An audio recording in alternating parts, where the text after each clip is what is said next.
everyone, and thank you for joining us today for our football educational video series for our 2024 preseason. Today's play, we're going to take a look at the play first, and then we're going to come back and talk about specifically what we're going to look at in this particular play. So I'm going to let the play run through. You take a look at it. You analyze it and see if you notice anything that could potentially be a foul or if there's no foul. And then we're going to come back and take a closer look and break down the play. As we can see here, it's a pass play, and there is a significant gain on this play. So let's come back to the play.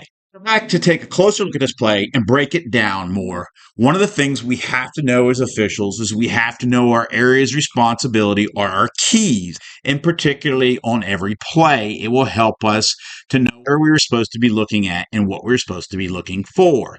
On this particular play, we can see the formation here. We have two wideouts on both sides. So how do we determine who is our area of responsibility? So we see the line judge is on the near side of the field and the head linesman is on the far side of the field. So when we have a balanced formation, the back judge has to look to the line judge side, and we'll have the widest receiver on that side because we do not have a strength side in this formation because it's currently balanced, because it's determined by the number of eligible receivers outside of the tackles. And we notice we have two on the head linesman side and two on the line judge side. So here we have the blue arrow indicating the back judge's key. Then the red arrow from the line judge indicates that the line judge has this inside receiver as his key. As we go to the far side of the field, the two yellow arrows indicate the head linesman had these two receivers on the head linesman's side of the field. And this is in this current formation. Keep in mind that motion can change the strength and can change the strength of formation and then change who your key is. So you have to keep that in mind because we're looking at the eligible receivers outside of the tackles. So as this current play stands, we can see whose keys they are. And notice we do have motion on the line judge's responsibility prior to the snap. All right, let's take a look at something else from the umpire's perspective on this play.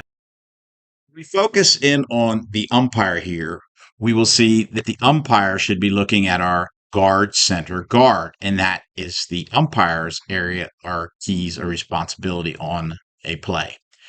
So we also have to keep in mind that on every play, circumstances can change, and we have to have situational awareness. And that as the play adjusts, all officials must adjust so that we can effectively officiate the play and have a balanced coverage of the play as it occurs.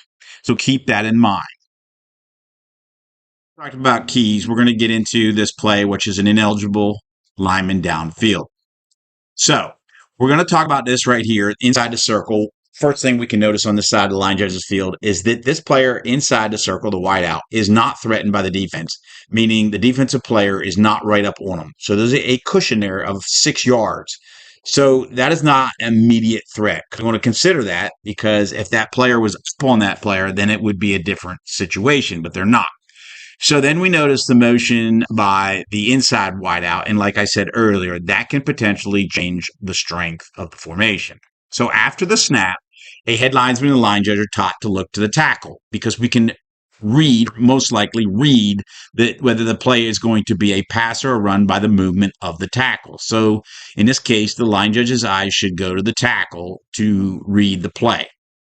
And as this play develops, we will see that the quarterback hands the ball off to number 2, who was the motion person, and that our tackle on this particular play does not go downfield to block, stays in the block. But we notice just inside the tackle here, the guard, number 50, we have to be aware of the guard, also of what the guard does. And the guard, you can see, goes downfield. Again, let's come back to that wideout.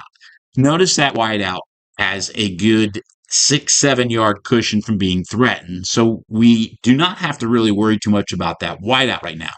So the line judge's focus can go back inside or into the interior line, along with the umpire should be noticing that we have that lineman or that guard downfield.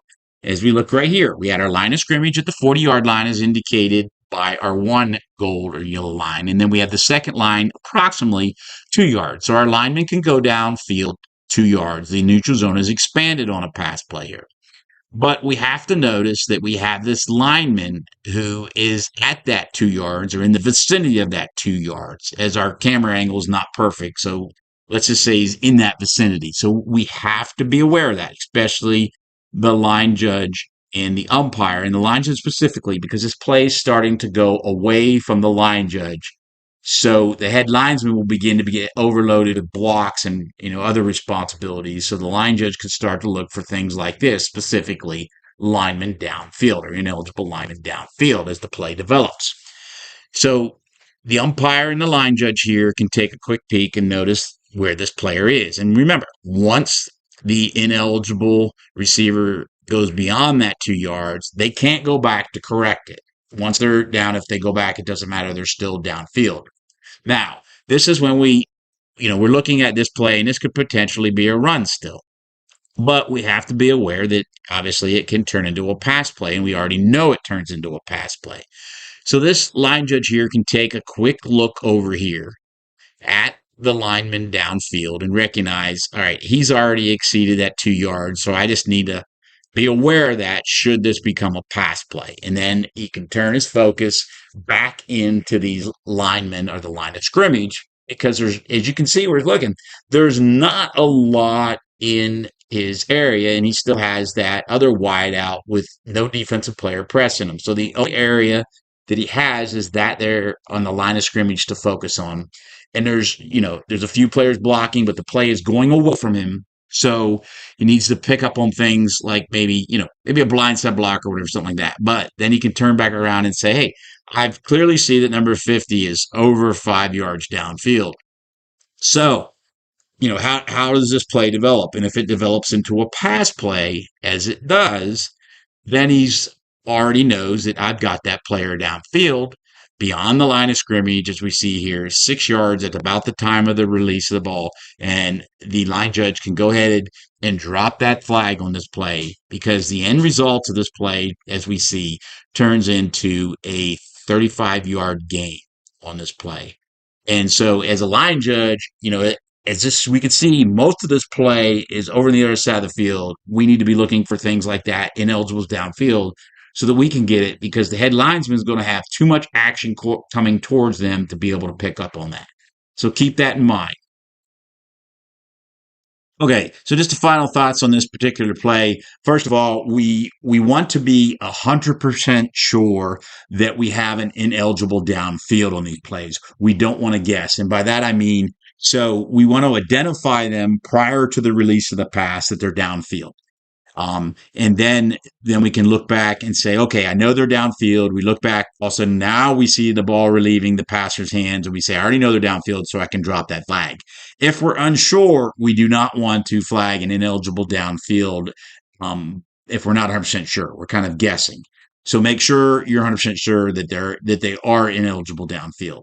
It will take the head linesman, the line judge, and the umpire focusing and working to get this right. So we need all three of them working on it when it happens. One of the things like on this play is when that play started pursuing to the head linesman side of the field, then the line judge really can focus on that ineligible downfield because the line judge will have less to look at when those plays develop like that. So keep those things in mind. But like I said, it takes all three of those positions to focus on this to work to get it right. And we want to get it right and we want to be 100% right. So don't guess, be sure. Thank you for taking the time for watching. I hope this video was helpful to you. Until next time, take care.